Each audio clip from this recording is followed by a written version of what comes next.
सभी YouTube दोस्तों को नमस्कार। धनेश्वरी ब्लॉग्स में आप सभी का स्वागत है। आई होप आप अच्छे होंगे। मैं भी अच्छी हूँ दोस्तों। और आज बहुत ही सुंदर बढ़िया ब्लॉग होने वाला है।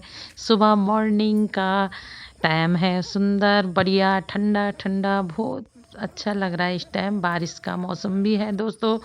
और आज मैं डॉगी घुमाने के लिए निकल रखी हूँ।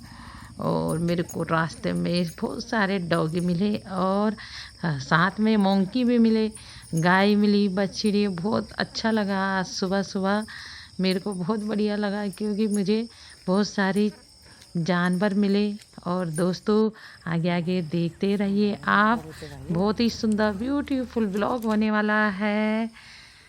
जय माता की।